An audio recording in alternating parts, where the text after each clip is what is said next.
Axis report. Forget everything you know about strategic patience. That era died this morning. Right now, as you watch this, the USS Abraham Lincoln isn't just patrolling the South China Sea. It's been diverted. It is currently leading what the White House is calling a massive armada toward the Iranian coast. We aren't talking about a single destroyer. We are talking about a big flotilla, Trump's words, heading into the most volatile waters on the planet. But here is the detail that should make your blood run cold. This mobilization isn't just about missiles.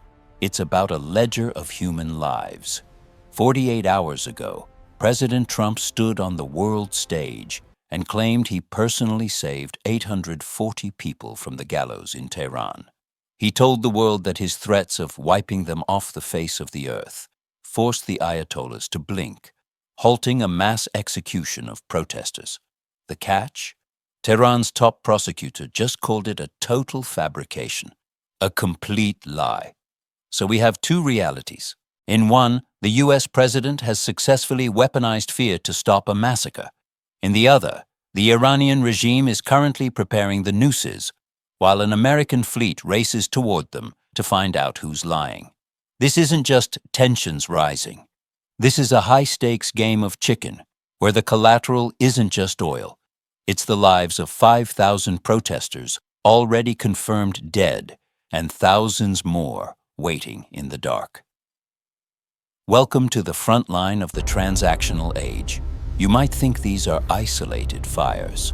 A naval standoff in the Gulf, a war in Ukraine, a trade spat with Canada.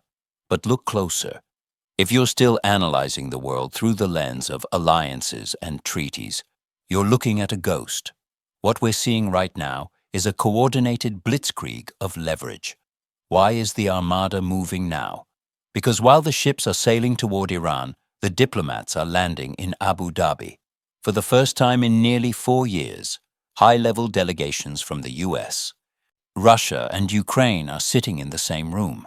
Not in Geneva, not in London, but in the UAE. The context is simple. Everything is a trade. Trump's peace plan for Ukraine isn't a peace plan in the traditional sense. It's a liquidation sale. The Kremlin is demanding the Donbass. Kiev is demanding security guarantees. And the US?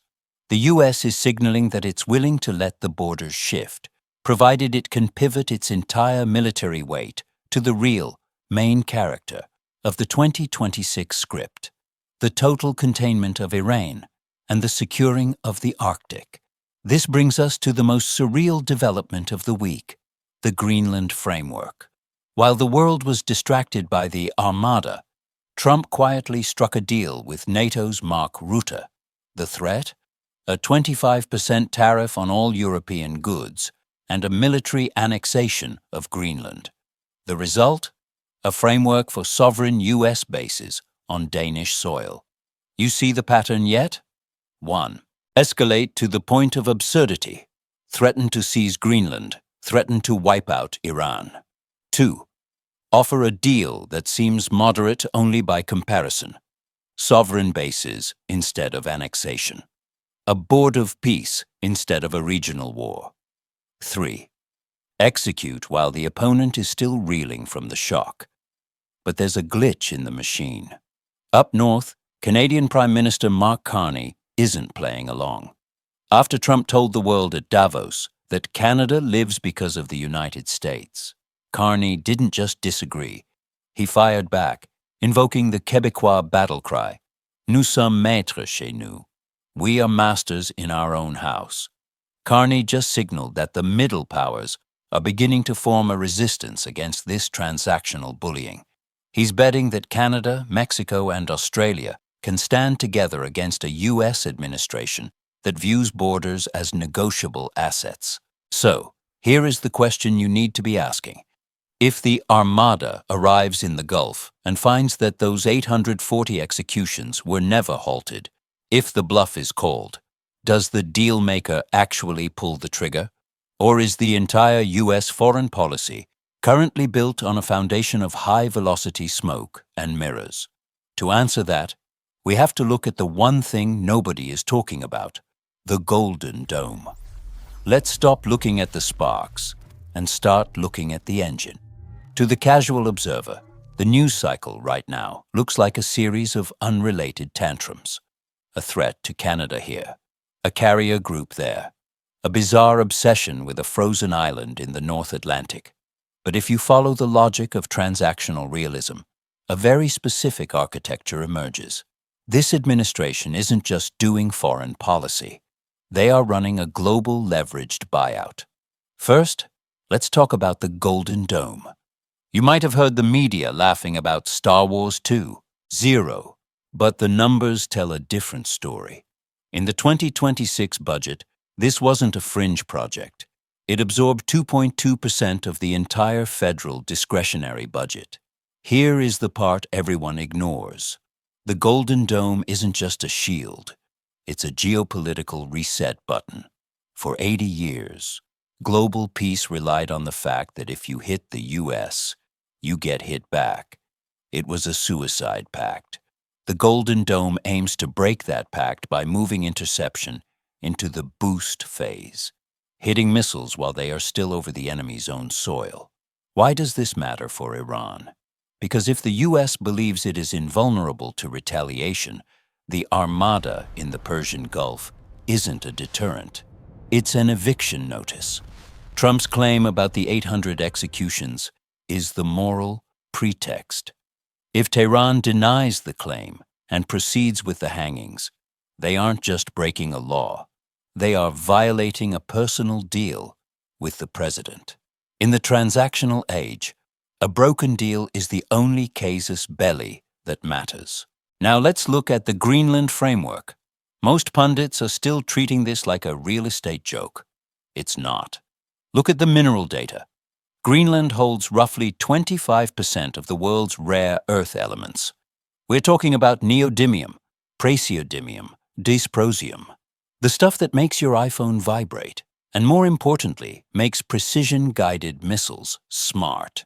Currently, China controls nearly 90% of the processing for these minerals. Follow the money.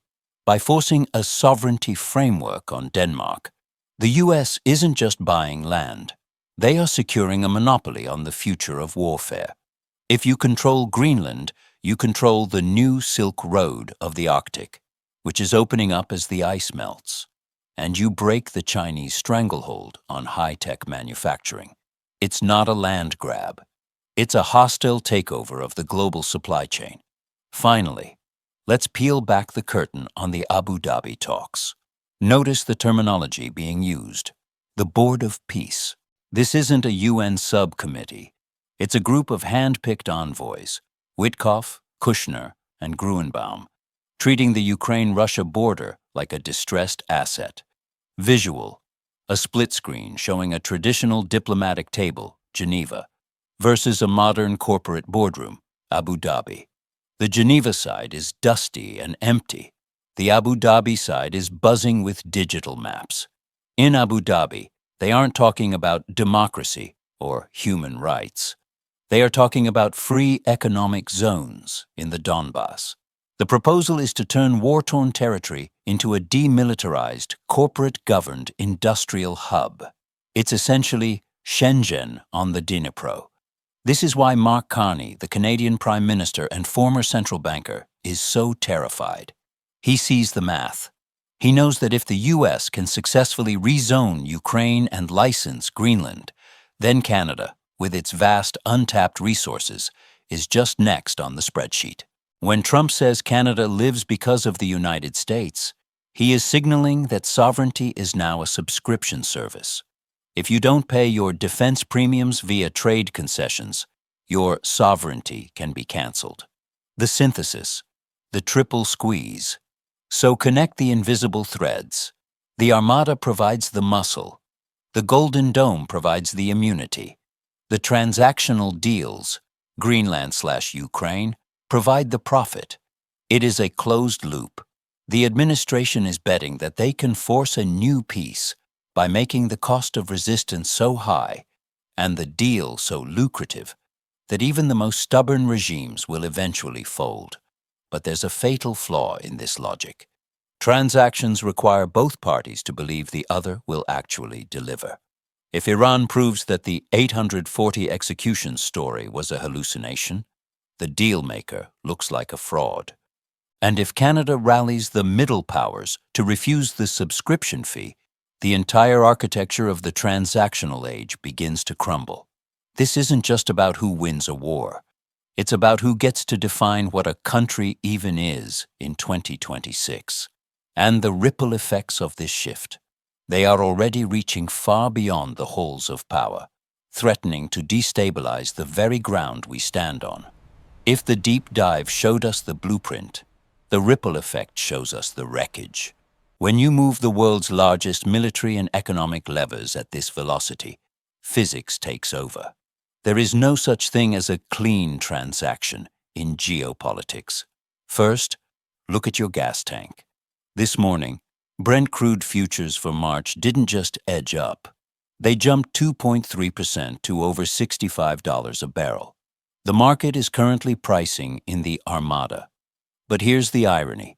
While the threat of war drives prices up, the rumor of a Ukraine deal drives them down.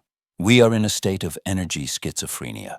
If Abu Dhabi produces a ceasefire, Russia's oil returns to the European fold, potentially crashing prices. If the Armada fires a single shot in the Gulf, we're looking at $90 a barrel by the end of the quarter.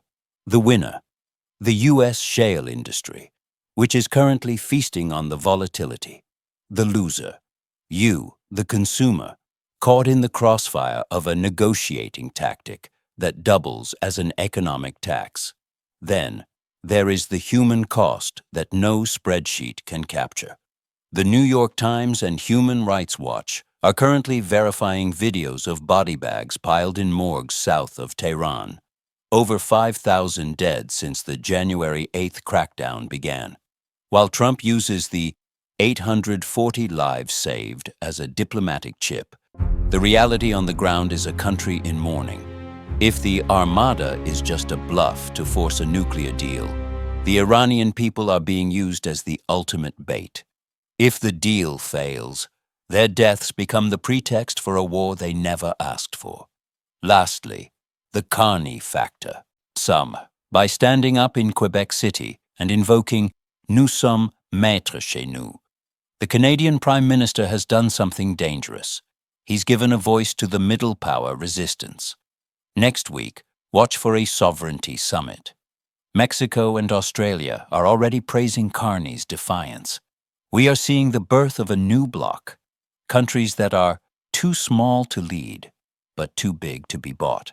If Canada successfully resists the Greenland-style subscription model of sovereignty, the Trump administration's entire blitzkrieg of diplomacy The events unfolding hits a tonight wall. at the Dome represent an unprecedented We are challenge watching a to our world being democracy. run like We will a continue to high-stakes follow this casino. breaking situation. The strategy is clear. Overwhelm the system.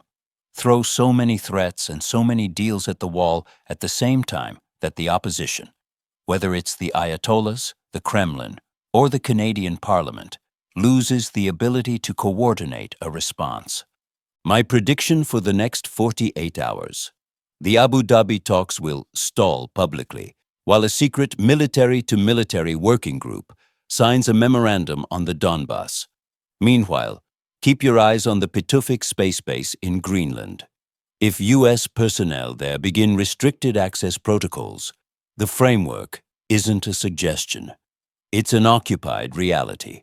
But here is the question I want to leave with you. Is this the strongman peace we were promised? A world where threats actually stop executions and end wars? Or are we simply watching the dismantling of international law to make room for a global protection racket? Are we safer because of the Armada, or are we just more expensive? Let me know in the comments. I'll be reading the most logical arguments. Keep the emotions at the door. I'm here, and this has been the story behind the story. Stay sharp, stay skeptical. I'll see you in the next 24.